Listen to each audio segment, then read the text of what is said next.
কতদিন থাকবো এটা সরকারের সিদ্ধান্ত, বিকজ সেনাবাহিনী ডিপ্লয় হয়েছে সরকারের সিদ্ধান্তে। সো সরকারই এটা নির্ধারণ করবেন যে সেনাবাহিনীকে কতদিন মোতায়েন থাকা প্রয়োজন। ঠিক আছে, এটা ছিল আপনার প্রথম প্রশ্নের উত্তর। আর দ্বিতীয় যেটা বলেন মানবাধিকার লঙ্ঘন, মানবাধিকার লঙ্ঘন বা বিচার বহির্ভূত হত্যা প্রতিরোধ করার ব্যাপারে আমরা সেনাবাহিনী অত্যন্ত সচেতন। এটার ব্যাপারে আমাদের সর্বোচ্চ নেতৃত্বের নির্দিষ্ট আদেশ রয়েছে যে সেনাবাহিনীর যে কোনো ধরনের পরিস্থিতিতেই যেন কোনো ধরনের বিচার বহির্ভূত হত্যা আমরা সংগঠিত হতে না দিই। আমাদের সর্বোচ্চ চেষ্টা থাকবে এটাকে প্রতিরোধ করার। মানবাধিকার লঙ্ঘনের বিষয় যেটি বললেন, আমাদের সর্বোচ্চ চেষ্টা রয়েছে যাতে করে এই ধরনের কোনো ঘটনা আমরা ঘটতে না দিই। এবং আমরা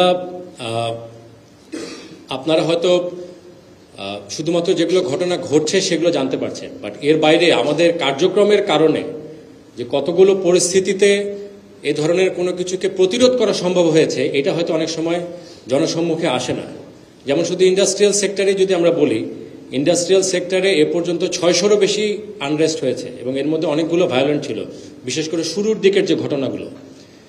এখানে যদি আমাদের এবং অবশ্যই আমাদের সাথে অন্যান্য আইন শৃঙ্খলা রক্ষাকারী বাহিনীও ছিলেন, তারা যদি সময় মতো গিয়ে এগুলোকে প্রতিরোধ করার বা তাদেরকে শান্ত করার ব্যবস্থা না করতেন, হয়তো এর থেকে অনেক বেশি ঘটনা ঘটতে পারত।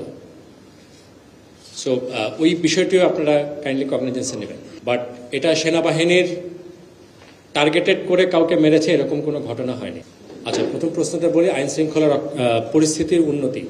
আমরা কন্টিনিউয়াসলি এটা মনিটর করছি। আমরা পুলিশের কাছে যে অপরাধের যে ডাটা থাকে এটা নিয়ে আমরা একটা কম্পারেটিভ স্টাডিও করেছি এবং সেই স্টাডি অনুযায়ী বর্তমানে মানে সেনাবাহিনী মোতায়েন হওয়ার পরে অথবা ম্যাজিস্ট্রেসি পাওয়ার ক্ষমতা পাওয়ার পরের যে স্ট্যাটিস্টিক্স সেটাতে আগের তুলনায় অপরাধের সংখ্যা কমেছে, নথিভুক্ত রেকর্ডের সংখ্যা কমেছে। তার মানে পরিস্থিতির অবনতি হয়নি। হ্যাঁ, আমাদের হয়তো এক্সপেকটেশন অনুযায়ী উন্নতি হয়নি এটা অনেকে বলতে পারেন, এবং সেটা যাতে হয় এখানে আরও অনেকগুলো ফ্যাক্টর আছে। পুলিশ বাহিনী ধীরে ধীরে তাদের কার্যক্ষমতা ফেরত পাচ্ছেন। সো এইগুলো হলে ইনশাল্লাহ